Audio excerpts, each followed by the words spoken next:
datang di Multimedia Artwork Journal yang biasa kita sebut Marjan. Dengan gue Indra Natara Harja sebagai host yang dipanggil Indra. Dan gue Rafaulia dipanggil Tawo. Nah, kita bakal nemenin kalian beberapa waktu ke depan. Nah, lu tahu nggak sih kita bakal ngapain di sini? Ngapain tuh, Indra? Aduh. Kita bakal ngobrol-ngobrol nih sama orang yang udah berkompeten di bidang multimedia. Nah, kira-kira lu tahu nggak siapa sih orangnya? Siapa ya kira-kira? Pada penasaran gak sih? Penasaran? Iya, pasti pada Nah, penasaran. gue ceritain dikit aja nih. Jadi orangnya itu dari angkatan 2022 yang biasa disebut Ahmad Zulfikar Firdaus atau DZ. Bang DZ. Atau iya. Bang DZ. Nah, langsung aja kita panggil orangnya. Tepuk tangan dulu dong buat Bang DZ. Halo Bang DZ. Woi, halo. Apa kabar nih Gimana? kalian? Alhamdulillah baik. Bang DZ gimana Gimana, Bang kabarnya? DZ? Baik dong, baik Baik, dong. baik, alhamdulillah. Pada ulangan ya tadi ya? Iya, Iya. ulangan nih kita. Lu juga ulangan? Enggak dong, gua mah ada dari kesibukan. Aduh. Sibuk banget deh emang. Sibuk banget tuh. Nah, langsung aja tuh. Mungkin gue mau nanyain kesibukan lu yang sekarang aja sih, Bang. Oh, Lagi kesibukan sibuk gua apa? saat Iya. ini. Nah, Tapi dari sisi kuliah dulu kan ya? Kita bahas kuliah iya, dulu kali ya? benar. Jadi kalau pas kuliah itu gua saat ini kan dapat konversi karena gua ngikutin WMK. WMK itu Wirausaha Merdeka yang diadain sama Kampus Merdeka. Itu untuk kuliah gua. Nah, terus selain gue ikut WMK, gue juga ikut LP Majalah Ketik. Kalian tahu nggak? Tahu. Nah, banget. itu gue ikutin Majalah itu Ketik. Majalah Ketik. Jadi selain kuliah juga gue di luar freelance juga. Nah, tadi kan lu bilang lagi ikut UMK nih. Bener. Nah, berarti lu suka banget nih ikut-ikut kayak acara-acara kampus tentang kayak misalnya tadi UMK ini. Nah, bisa diceritain nggak sih tuh UMK itu kayak gimana? Oke, jadi WMK itu kan Iya. dari singkatannya itu kan Wirausaha Merdeka kan. Iya. Nah, jadi di WMK itu tuh kita belajar untuk menjadi seorang entrepreneur. Entrepreneur itu adalah pengusaha. Jadi karena gue pengen punya usaha secara pribadi gue makanya gue ikut WMK gitu. Di Oh. dalam WMK itu lebih banyak ke untuk saat ini tuh dia masih ke belajar tentang gimana sih cara wirausaha, gimana sih cara bangun bisnis, gimana sih cara berelasi sama orang gitu. Tapi setahu gua setelah ini tuh udah masuk ke tahap menjalankan bisnisnya gitu. Berarti dari WMK itu nanti bakal ada produk-produknya gitu ya? Bener, karena kan sebagai praktek dari ilmu-ilmu yang dibelikan sebelumnya kan. Jadi nanti bakal ada demo day juga kalau dari WMK gitu. WMK itu bisa dimulai dari semester berapa sih, Kak? Oh, kalau dari semester setahu gue itu karena dia kampus merdeka ya, dia itu bisanya dari semester 3, tapi kalau dari peraturan kampus sendiri itu setahu gue ada yang semester 3 itu belum bisa ikut WMK, tapi ada juga yang udah bisa gitu. Tadi kan lu ngebahas soal relasi sama bisnis nih. Nah, gue mau nanyain relasi sih sebenarnya. Untuk ngebangun relasi lu yang kuat gitu dalam sebuah organisasi itu gimana? Biar dapat ciptain peluang dalam dan manfaat gitu sebagai diri buat diri sendiri. Ya, kita bahas relasi tapi organisasi juga ya. Iya. Mungkin gue bahas juga organisasi gue juga kayak. Iya, Gue boleh. jadi di Majalah Ketik itu divisi gue adalah content creator. Nah, kenapa gue pilih content creator? Karena menurut gue content creator itu di masa sekarang itu sangat menjual lah gampangnya. Dan juga dari sebuah konten itu menurut gue bisa sangat impact-nya itu bisa sangat jangka panjang, long term. Nah, dan juga dari impact itu kita bisa menggait banyak orang, bisa jadi inspirasi banyak orang. Nah, terus gimana menjalin relasi yang baik? Pertama, menurut gua banget nih, membangun relasi yang baik itu kita harus mulai dari diri kita sendiri. Kita punya value apa yang bisa kita sampaikan ke orang gitu. Karena kalau sejauh ini kalau kita nggak punya value apa-apa, mungkin orang bakal males kan ngobrol sama kita. Ya, kunci dari relasi itu kan ngobrol ya. Kalau kita nggak punya value apa-apa, terus orang ngobrol sama kita, untungnya untuk mereka apa gitu kan. Nah, terus gimana membangun relasi yang baik yang kedua itu, ya lu tetap luangin waktu lah buat mereka. Dan tetap invest dikit lah. Lu misal mau ketemu sama si A nih, oh dia value-nya ini, ya udah lu ajak ketemu lah, lu sharing informasi, sharing database sama dia, lu bayarin makan lah, apalah gitu. Kalau menurut gua kayak gitu. Jadi investasi itu kayak cara lu sharing gitu ya, dan itu pun caranya berbagai macam hal Bener. caranya. Iya. Nah, terus di organisasi lu sendiri tuh gimana sih lu cara bener-bener tahu nih memilih relasi yang menurut lu tuh bagus buat prospek kedepannya gitu? Oh gitu. Oke. Kayak lu selektif gitulah Ya, harus paham. namanya. Nah, pertama kalau di organisasi gimana cara gue selektif dalam berelasi kan? Pertama gue, ya kita nggak munafik lah. Kita kan hidup jangka panjang nih. Kita tahu nih mana orang-orang yang sekiranya bakal berguna untuk kedepannya, mana yang ada potensi lah. Kita ambil Iya. ada potensi. Nah, kalau emang sekiranya nggak ada potensi nih, ya gue tetap main sama dia. Cuma mengurangi jaraknya gitu. Tetap berkenalan tetap. Terus juga gue tuh selalu berorientasi sama gimana orang bisa membangun gue dan gimana gue bisa menjadi berkah buat orang. Oh, iya. Jadi gue selalu lihat gimana cara orang itu menghargai dirinya sendiri. Karena kalau misalnya dia bisa menghargai dirinya sendiri, dia pasti bisa menghargai orang lain. Nah, seperti itu kurang lebih. Berarti lu apa yang lu tanam itu dan itu yang bakal tumbuh nantinya kayak gitu ya. Kayak Benar. misalnya tadi lu bilang kalau nyari relasi tuh nyari yang baik dan gitu-gitu ya. Benar. Nah, terus selanjutnya apa lagi lu? Soal bisnis kali ya Andra ya. Iya, boleh dah. Kayak kan mungkin lu jadi freelance atau apa itu side job kan kayak. Iya benar. Iya, itu gimana tuh, kerja di mana atau jadi bagian apa gitu? Oh, kalau side job gue sendiri, gue di Tokopedia. Kalau ada yang tahu, Tokopedia itu tempat top up-nya game. Dia kayaknya lebih mengutamakan di Mobile Legends sih ya. Cuma kata si ownernya itu, si Bang Taka itu, dia bilang bakal mau nyebar ke game PC juga. Jadi gitu. Jadi kalau misalnya kalian mau top up nih, jangan lupa top up di Tokopedia. Ini promosi dia. Promosi. Jadi video ini disponsorin oleh enggak. Langsung lanjut. Jadi tadi lu di Tokopedia itu sebagai apa sih? Oh Bang? iya, gue sebagai content creator. Jadi kerjaan gue di situ ya sama aja kayak content creator pada umumnya, yaitu nyari ide, bikin script, terus isi voice over juga, sama tag video juga, ngedit video juga. Terus kira-kira ini kan lu kan udah jadi content creator di organisasi Majalah Ketik. Bener. Dan lu juga udah jadi content creator nih di side job lu ini, Iya. di freelance lu sebagai content creator juga. Nah, itu tuh ada hambatan gak sih Bang kalau misalnya kayak gitu? Atau enggak lu kayak misalnya ada job satu dengan yang lain itu sering bertabrakan atau gimana? Nah, itu gimana ya Bang? Kalau tabrakan itu sering sih menurut gue, karena kan di Majalah Ketik content creator, di side job content creator gitu kan. Secara kerjaan sama kan. Nah, kalau urusan tabrakan ini kan pasti tabrakan. Cuma kalau di Majalah Ketik bedanya itu ada yang backup gitu. Gue punya temen di situ. Jadi seumpama gue lagi kosong, gue pasti ngambil kerjaan mereka. Tapi ketika gue lagi gak bisa ngedit, gue minta tolong ke mereka, tolong dong editin, gue lagi gak bisa nih, gue lagi ngerjain ini gitu. Berarti di situ peran temen itu sangat berarti ya. Benar, Kayak benar. kalau misalnya di organisasi itu dibutuhin banget tuh teman-teman yang kayak gitu. Bener. Kayak bisa saling nge-backup Iya, karena temen tahu yang kan. supportive. Iya, saling support. Ya, temen yang suportif itu juga pasti awalnya didapat dari gimana cara kita ngerangkul mereka. Iya, Karena kalau misalnya mereka merasa canggung, menurut gua mereka juga segan juga untuk membantu gitu. Jadi dari awal sih sebenarnya kalau untuk berteman sama sedivisi lah minimal ya, Iya. itu harus dirangkul dari awal gitu. Terus satu divisi itu berapa orang sih Bang pas di organisasi? Oh, kalau untuk saat ini kan kita udah open recruitment, jadi kurang lebih untuk satu divisi itu ada 8 orang. Wah, banyak ya itu ya. Iya.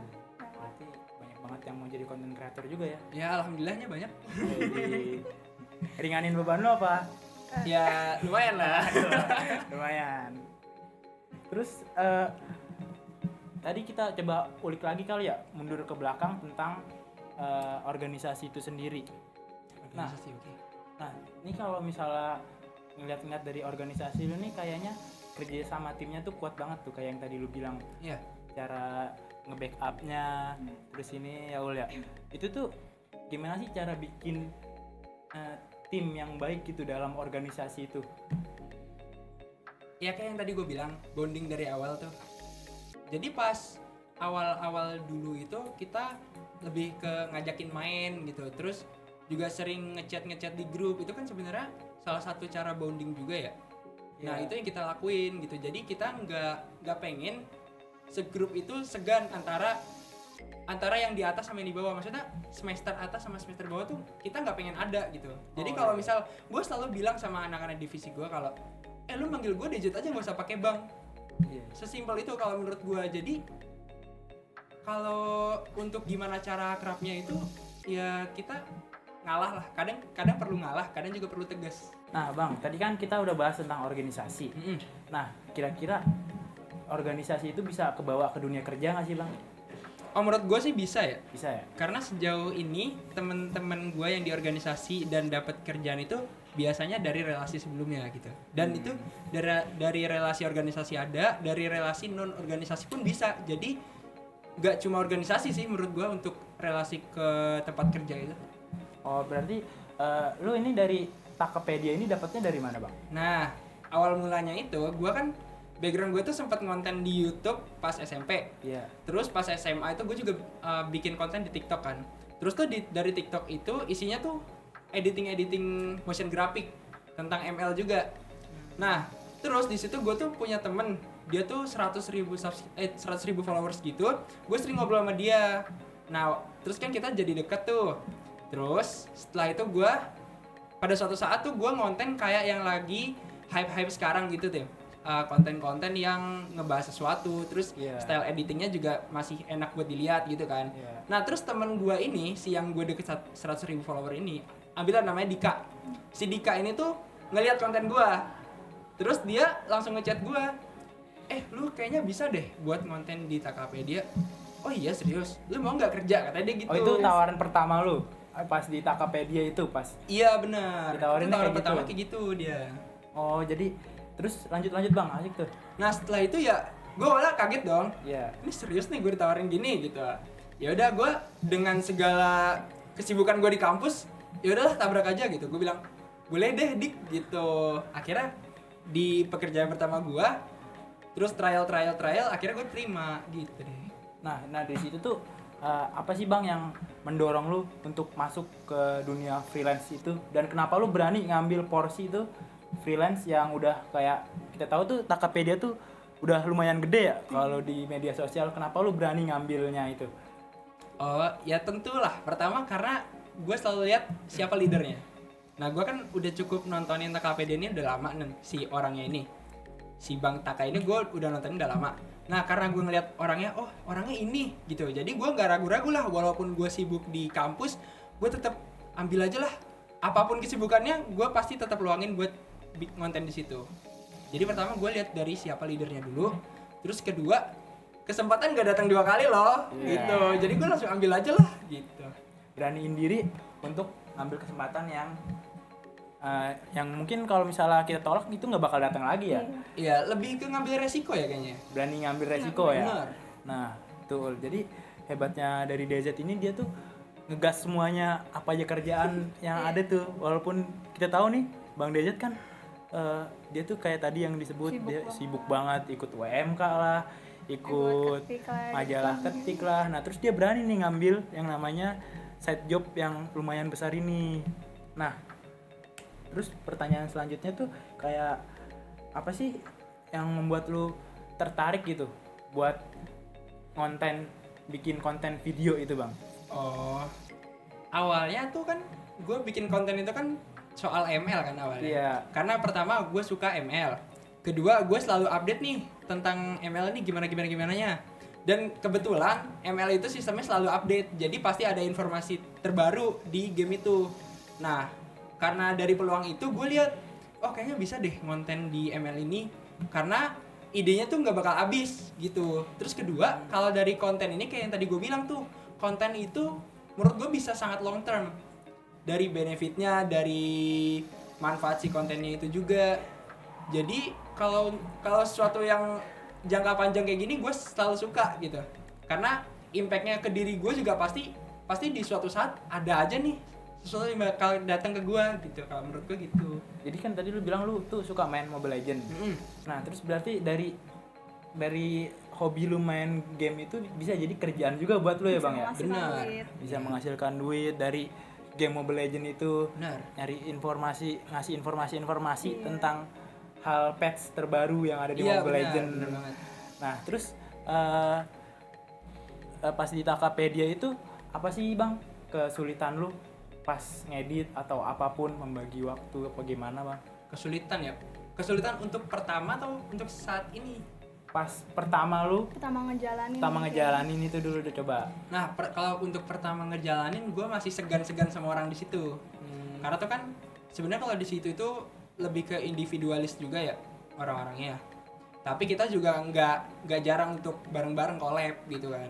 Tapi pada saat itu gue masih ya namanya juga anak baru gitu kan. Iya. Anjir gue harus ngomong apa gitu di sini. Ya udahlah, pada akhirnya gue cuma ngedit sesuai sama yang sebelumnya gue edit di akun gue sendiri. Jadi terus alhamdulillah editan gue tuh diterima tanpa revisi. Nah, dari situ kesulitan gue mulai berkurang. Tapi untuk saat ini gue masih sangat sulit untuk nyesuaiin waktu gue. Terutama itu. Karena kan untuk kepanitiaan sendiri gue ikut panitia Max. Terus ada dari PFF juga. Gue di situ jadi divisi acara. Di Max gue ambil sponsor. Nah, dan juga gue jadi konselor sebaya. Nah, kadang tuh dari 3 acara yang sedang gue laksanain itu kadang tabrakan. Dan gue jadinya kan susah ya buat ngedit si video ini. Kurang lebih kayak gitu kesulitannya. Nah, kalau misalnya dari banyaknya acara-acara ini dan sama kerjaan lu dan organisasi lu ini, lu ngeprioritasin tuh yang mana sih Bang? Yang paling prioritas menurut lu? Kalau untuk prioritas sebenarnya gue lebih ke freelance kalau gue. Lebih ke freelance. Iya, cuma kadang kan kalau dari rapat-rapat itu kan agak sulit ya untuk untuk izinnya. Jadi gue selalu datengin dulu satu-satu. Nah, berhubung gue rumahnya di Bogor, terus kalau kesana kan naik kereta, jadi di kereta tuh gue ngedit gitu. Tetap semua gue jalanin satu-satu gitu. Jadi lo orangnya multitasking itu ya Bang ya? Iya, sebenarnya nggak baik sih. Cuma mau gimana ya? Tapi ya manfaatin waktu yang ada aja nggak sih? Iya. Kalau misalnya di kereta kan tuh boring, kayak duduk doang. Dan lu berdiri malah berdiri ngedit gitu. Iya benar. Pakai HP gitu. Pakai HP ngeditnya. Oh, jadi selama ini yang kita lihat di konten-kontennya dia tuh ngeditnya pakai HP. Kebanyakan pakai HP. Semua malah. No, Semua teman. pakai HP. Wah, hebat jadi banget. Buat kalian yang aduh, gue nggak punya PC, gue nggak bisa nih kalau ngedit pakai HP. Lu harus belajar pakai HP, guys. Lu harus manfaatin semua teknologi yang ada. Nah, lu harus lihat videonya DZ gimana dia ngedit bagus banget ya pakai HP. Gua sampai nggak expect kalau misalnya lu tuh ngedit pakai HP, Ul. Iya. Karena yang gue tahu yang kayak gitu-gitu ya biasanya pakai PC nggak sih? iya, produk dari After Effects, dari Premiere Pro. Ini lu apa Bang? Pakai aplikasi apa sih Bang? Lu Pakai software apa? Motion. Motion. Iya, kan biasa orang-orang jeduk-jeduk pakai CapCut, pakai Motion. Nah, gue pakai Motion-nya. Nah, Gitu. jedak-jeduk. Jedak-jeduk emang lu bisa bikin jedak-jeduk Bang? Ah, bisa lah, itu kerjaan gue kasih saya. Nah, coba dong jedak-jeduk dulu dong, bisa dong.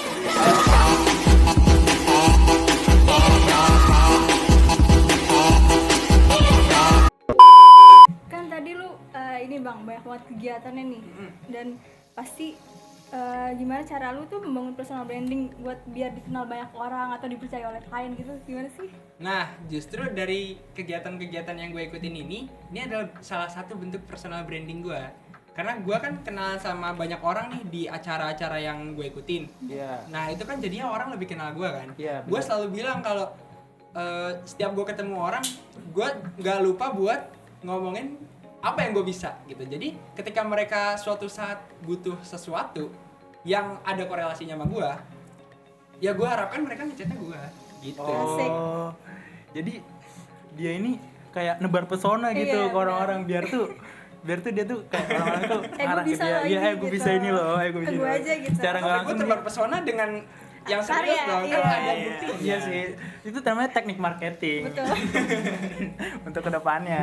Tapi bagus sih, bisa Iya. dicontoh. Kayak misalnya tadi lu ngikut-ngikut acara, ngikut-ngikut kegiatan-kegiatan di situ lu juga sambil ngasih personal branding itu. Bener. Jadi lu nge-branding diri lu biar semakin dikenal orang-orang dan tahu apa yang lu suka, apa yang lu lagi Bisa. biasa kerjakan gitu ya. Bener. Jadi dari situ tuh mulai dah bermuncul-munculan kayak tawaran Project-project. project kayak Bener. ini. Bisa jadi cuan. Terakhir tuh gue diajak bikin website sama anak seni kuliner. Terus kemarin udah gue kerjain. Jadi ya udah. Semoga relasi gue sama dia ya jangka panjang. Amin. Jadi tadi anak apa? Anak seni kuliner. Anak seni kuliner. Anak seni kuliner, semoga lu sama DZ terus bekerja sama. Nice. Banyak buat promosinya ya. Nah, tadi lu udah bahas tentang personal branding. Nah, kalau personal branding itu kan susah gitu buat ngasih percayaan ke orang-orang gitu tentang diri lu. Nah, gimana sih cara lu ngasih kepercayaan itu ke orang-orang kalau misalnya lu tuh kayak apa sih, kayak bisa untuk bisa bikin inilah, bisa bikin itu lah Justru gitu lah. kalau menurut gua personal branding itu adalah hal yang mudah.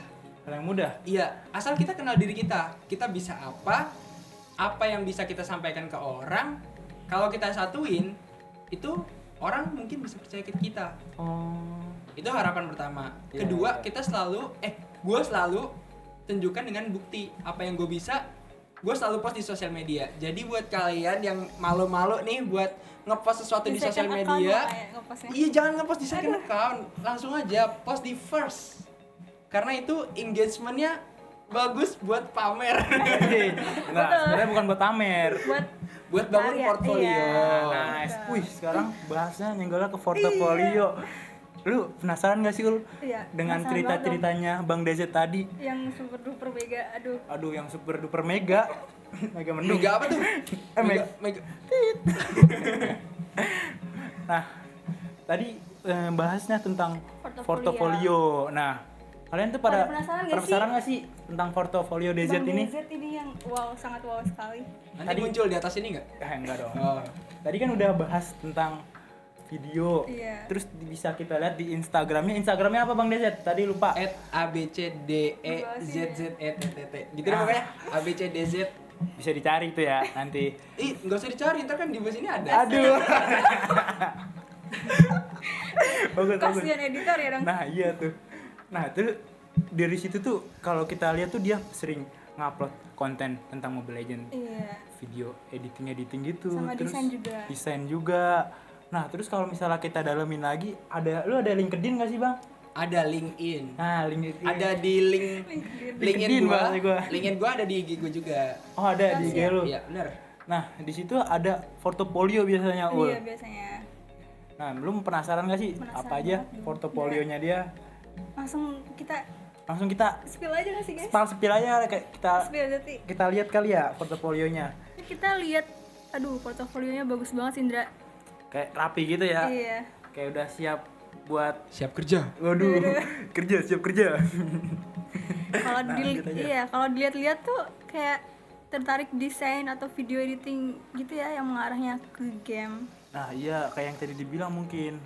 Kenapa dia tuh tertarik sama game? Kenapa sih Bang lu apa-apa tuh selalu tentang game dan game? Enggak, sebenarnya kalau di situ tuh enggak semua tentang game, cuma karena nyari aset itu agak susah. Iya. Dan yang tersedia itu dari game yang gua tahu, jadi gua ngambil dari game. Karena di situ juga ada dari anime juga kan. Oh iya, Ya, ada yang sebagian desain dari Toji itu anime. saya ingat gua ada.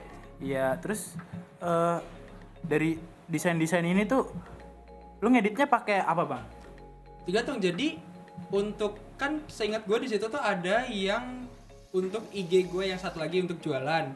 Situ tuh isinya emang game semua tentang ML, karena gue jualan item in game untuk ML.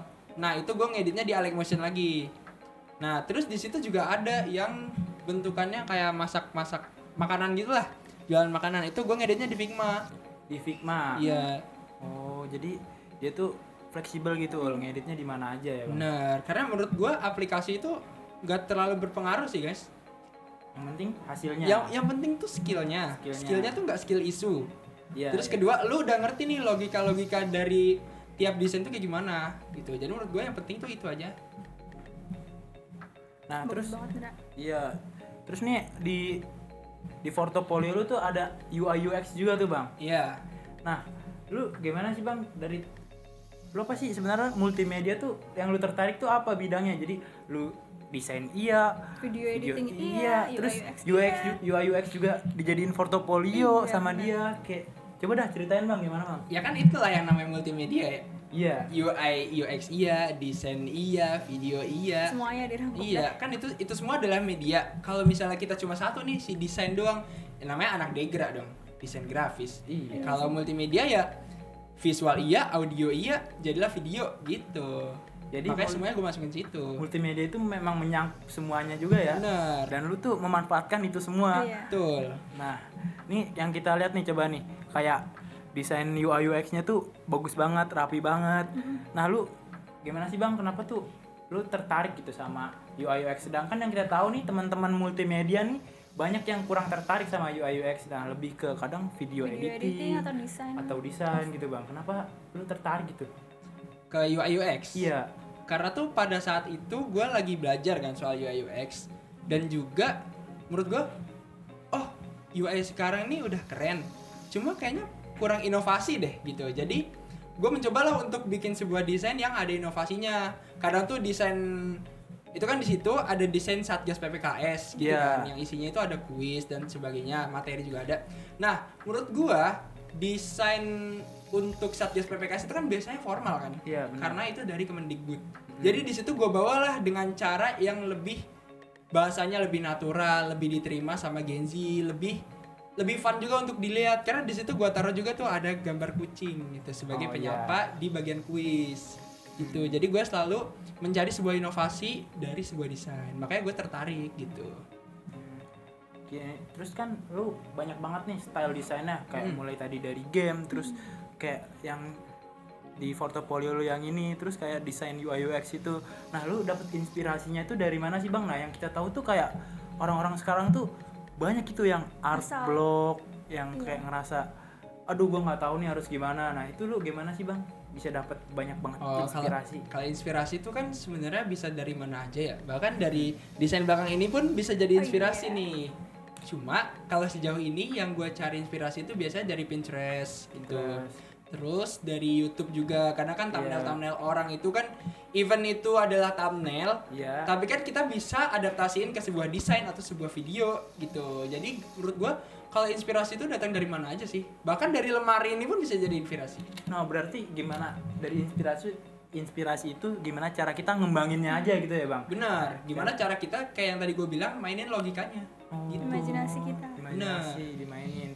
Karena yang kita tahu tuh kita sekarang lagi di kampus kreatif. Iya, betul. Jadi Kampus kreatif. gimana caranya kita terus kreatif ya nggak sih? Kreatif dan juga inovatif. Ah, betul. Mantul. Setuju gua sama Bang Dejet satu ini. Nah, terus gimana sih Bang? Ini ceritain gitu tentang project atau pengalaman lu yang ada di portofolionya yang menurut lu paling berkesan gitu Bang. Ada nggak sih? Oh, untuk paling berkesan. Tapi kalau di portofolio itu belum ada yang berkesan menurut gua. Belum ada yang berkesan. Iya. Tapi untuk yang paling berkesan lagi gue jalanin. Oh, yang Karena sekarang kenapa? lagi dijalanin? Iya, gua adalah bagian dari Kadif. Gua adalah Kadif dari publikasi dan dokumentasi di event Ketik Camp. Ketik Camp. Iya, Ketik Camp itu adalah event yang diselenggarakan oleh Ketik yang isinya tuh nanti lomba-lomba. Nah, menurut gua kenapa ini adalah sebuah project yang berkesan? Karena pertama, gue bisa menyalurkan apa yang gue mau lewat sebuah desain dan itu di-post dan menjadi sebuah lomba. Itu yang menurut gue paling berkesan. Gitu. Dan juga di situ gue jadi kadif. Kayak menurut gue menjadi kadif itu ini bisa mengasah skill kepemimpinan gue gitu. Gue sangat mau banget nih jadi pemimpin dan ternyata gue dikasih kesempatan gitu. Makanya ini menurut gue ini berkesan banget gitu. Berarti walaupun belum masuk ke portofolio lu, nanti itu juga bakal masuk ke portofolio lu juga ya Bang? Pasti bakal gue masukin ke portofolio gue. Karena itu termasuk hal yang paling berkesan. Bener. Nah dari situ juga kita tahu nih kalau misalnya organisasi itu sepenting itu buat bisa masuk ke portofolio juga bisa, buat pengalaman juga bisa, bangun relasi juga bisa, ya nggak sih Bang? Nah terus gimana sih Bang? Kan tadi kita lihat nih dari visual portofolionya Bang DZ ini tuh kayak enak dilihat, terus apalagi asik gitu ya, Iya, betul. cozy, terus kayak anak muda banget dan pokoknya jelas gitu. Nah gimana sih Bang cara ngebangun portofolio yang bagus dan dapat Menarik gitu. iya yang dapat diterima gitu sama banyak orang yang siapapun dia ngeliat tuh kayak oh ini jelas dan ini tuh bisa nge-branding diri lu gitu Ya Bang. ngerti. Jadi kalau membangun portofolio yang mungkin bisa diterima sama orang itu, menurut gue apa yang lagi rame pada saat itu, dan juga apa yang jadi keahlian kita gitu. Karena pada saat gue bikin itu lagi ramenya desain minimalis gitu, dan juga tema-tema yang lebih estetik. Makanya gue membuat desain yang pertama bentuknya estetik gitu, Iya. cuma gue padukan dengan warna hitam. Kenapa? Karena menurut gue dari inspirasi gue melihat desain estetik itu biasanya warnanya pink gitu kan, kayak Iya. cewek banget gitu. Nah, gue pengen merubah si cewek ini, si style cewek ini menjadi sebuah yang elegan gitu, kayak gitu. Tapi menurut gue nggak semua desain itu bisa diterima sama orang sih, karena kan dari sense of design seseorang itu kan pasti satu dan lain itu kan pasti berbeda-beda. Iya, berbeda-beda. Jadi menurut gue yang penting sih membangun portofolio itu isinya sih, kontennya. Iya, apa yang udah pernah kita jalanin, apa yang bisa kita share ke orang, itu sih yang lebih penting. Wah, jadi bermanfaat banget nih tadi sharing-sharingnya. Oke Bang, gue mau nanya nih, gimana cara lo ngebuat portofolio yang menarik terus juga keren buat masa kini gitu, kayak untuk masa kini. Menarik untuk masa kini. Iya. Iya. Ya pastinya kalau misal kita bahas masa kini ya kita lihatlah tren yang lagi hype sekarang tuh desainnya kayak gimana. Terus juga kita nggak lupa untuk nyesuaiin nih ukuran-ukurannya supaya apa yang kita tulis itu kebaca gitu. Nah, supaya lebih relevan dan juga lebih diterima sama masyarakat, ya kita nggak lupa untuk upload itu portofolio ke LinkedIn supaya bisa dilihat juga sama orang. Gitu Bang menurut gue. Jadi selain kita buat portofolio yang bagus, jadi kita juga harus tahu media yang untuk mempublikasi suatu Bener. portofolio itu ya. Bener.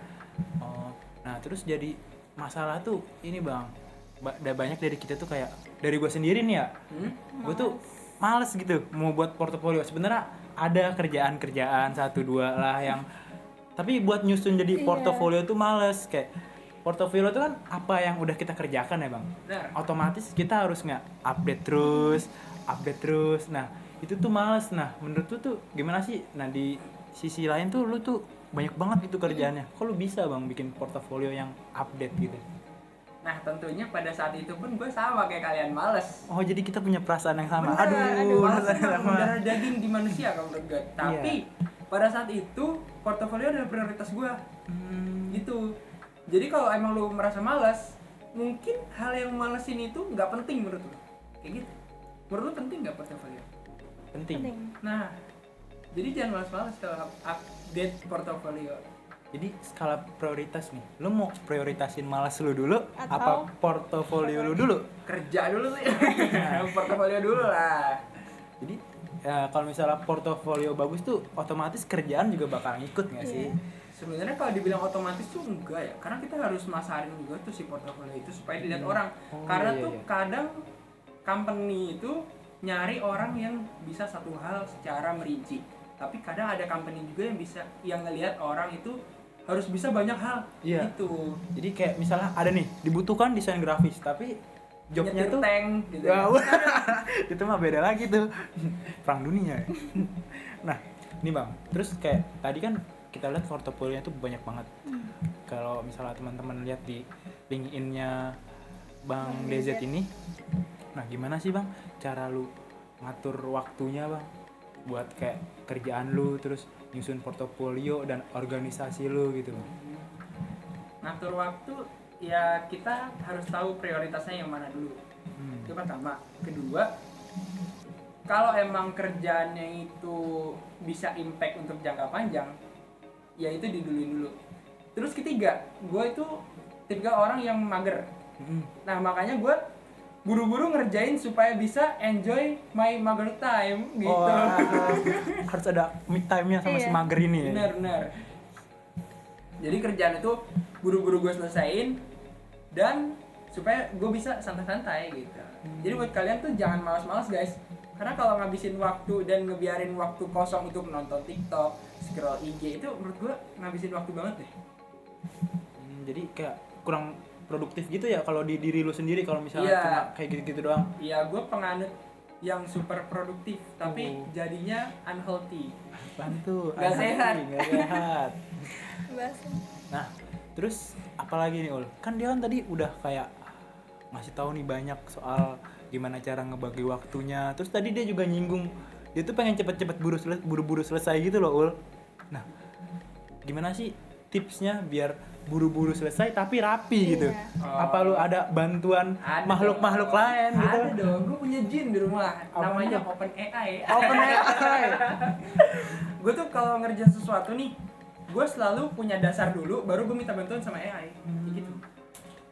Jadi si AI ini emang bener-bener cuma bantuin gue aja. Gue ngasih tahu nih ke dia, misal gue mau nugas apa ya matkul sekarang, misal gue mau nugas UI UX, tapi temanya dibebasin misal. Nah, gue tuh udah punya dasar dulu. Kira-kira gue mau bikin website atau aplikasinya gimana gitu. Misal gue mau aplikasinya itu kayak yang tadi di UI gue itu bentukannya kan bentuk formal, cuma desain itu non formal. Gue nanya ke AI gue, ke si ChatGPT ini. Iya. Halo ChatGPT, jika kamu ada UI UX designer dan kamu ingin mendesain sebuah website yang formal tetapi masih dinikmati oleh anak-anak gitu, maka ornamen apa yang sebaiknya aku letakkan gitu. Terus nanti kan dia bakal ngasih tuh informasi-informasi apa. Nanti kita saring lagi. Sekiranya ini cocok gak ya gitu. Oke deh, ini cocok. Gua taruh di desain gua gitu. Terus juga di situ kalau kalian lihat si kucing itu tuh itu gua dapat dari AI juga. Namanya Bing AI.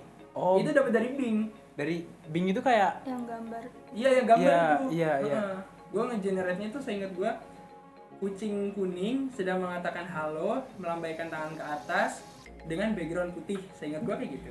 Makanya kan di situ clear kan, karena background gua hapus. Oh, jadi AI itu mempersingkat kerjaan banget ya? Benar. Kalau kalian bikin dummy, Dummy. untuk tes-tes gitu menurut gua sangat-sangat mempersingkat. Tapi kan kalau kalian kerja sama orang biasanya dapat aset tuh ya. Iya, benar. Ya itu gimana cara ngelola asetnya aja. Karena kalau udah AI ini lisensinya agak kurang jelas ya. Oh iya. Iya. Jadi Mungkin nggak- minusnya dari AI itu sih. Jadi kita tuh nggak tahu ini tuh sebenarnya copyright apa enggak Legal atau apa enggak? bisa di publikasi apa enggak. Jadi Benar. kita tuh nggak tahu karena itu Iya. minusnya dari AI sih itu ya. Mm-mm. Terus menurut lu kalau kita lihat zaman sekarang tuh orang-orang tuh bertergantungan banget gitu sama AI. Kayak contohnya gue aja ulangan nih, nggak munafik gitu. Kayak gue tuh pakai AI, lu pakai nggak sih? Kayak gue tuh pakai AI, lu pakai. Menyangkut AI nih, kan ada, gue mau nanya seberapa besar dampak AI dalam produktivitas lu di bidang kreatif ini gitu. Karena Berarti kita masuknya ke dampak positif ya? iya, karena kita juga pakai AI nih. Oke. Dampak positif dan negatif kali kita bahas ya. Nah iya. Gue mulai dari positif dulu kali ya. Iya. Kalau dampak positif itu yang pertama, ini bisa mempercepat pekerjaan gue tentunya. Iya. Karena kan dia ngasih banyak insight-insight kan dari AI itu. Kedua, AI ini bisa ngasih lebih banyak referensi ke gue. Kan dia juga ngasih, biasanya kalau kita butuh jurnal, si AI ini ngasih jurnal juga kan. Tapi yang jadi PR itu, ini si jurnal yang terkait ini bener apa enggak nih sumbernya, itu yang harus digali lebih dalam. Nah kalau dampak negatifnya, satu, kita jadi kebergantungan sama AI, nggak mau riset. Nah kan biasanya kan anak-anak ulangan tuh buka ChatGPT ngasih soal ini nah itu dampak pertama, dampak negatifnya. Kedua kayaknya nggak ada lagi deh dampaknya deh. Keduanya kayaknya kayak soal yang tadi di Pulas ya, kayak misalnya tuh dari AI itu kalau misalnya nampilin gambar atau apa itu tuh nggak ada lisensinya nggak sih? Oh iya benar, itu license dari gambar itu kurang jelas nih lisensinya nih bener apa enggak.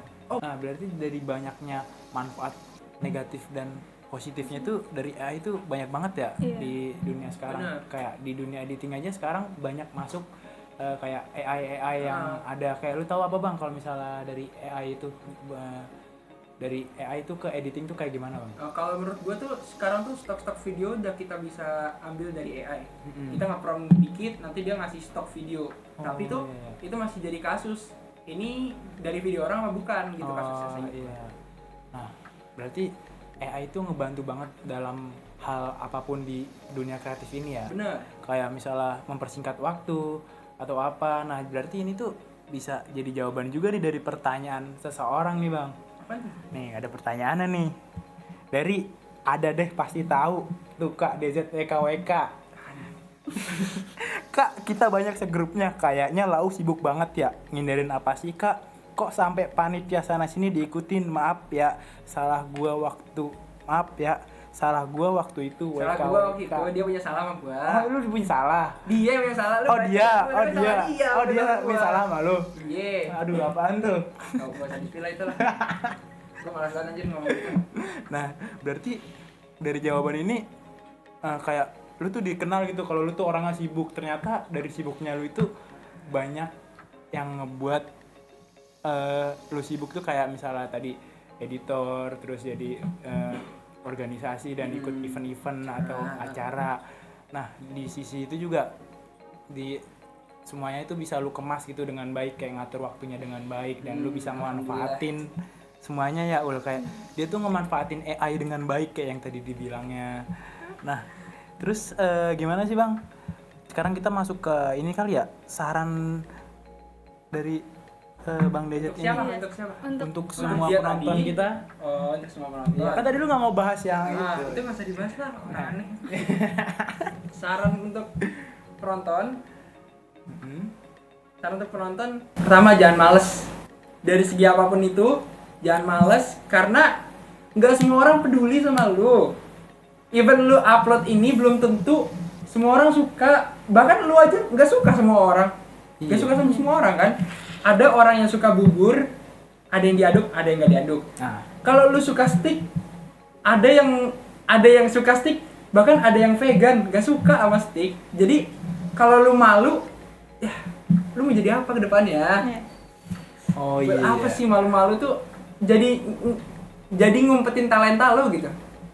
Jadi kayak mending lu tuh terus nge-explore aja gitu, bodo amat kanan kiri, yang penting lu tuh maju ke depan gitu ya nggak sih? Benar. Nah iya, bagus sih, bener banget. Apalagi kita tuh butuh orang-orang yang kayak gitu, pribadi yang kayak gitu tuh. Terus gue juga punya pesan nih buat orang-orang yang mungkin kupu-kupu. Ya bagus lah, mungkin lu memanfaatkan waktu lu yang lagi lu punya gitu. Tapi kalau lu kupu-kupu nyampe rumah tuh kalau bisa gunain lah itu waktu yang di rumah.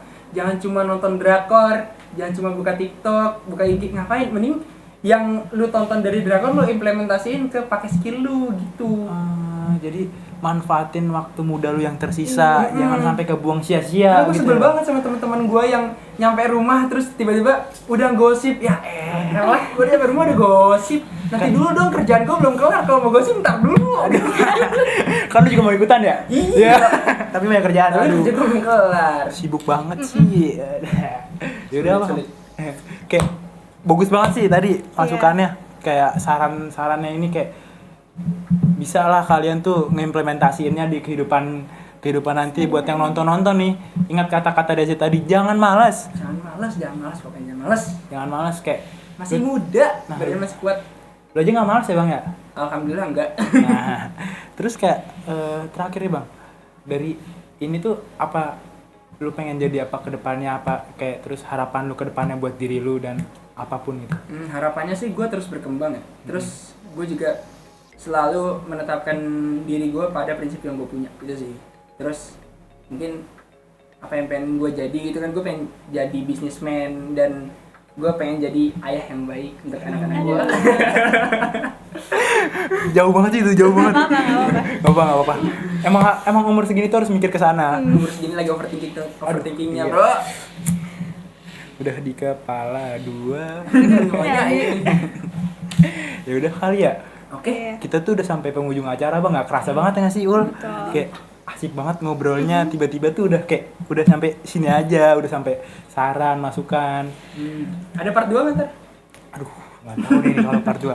Ada kali ya? Ada kali ya, kapan-kapan kali ya. Kayaknya kalau part 2 hostnya dia ya. Iya.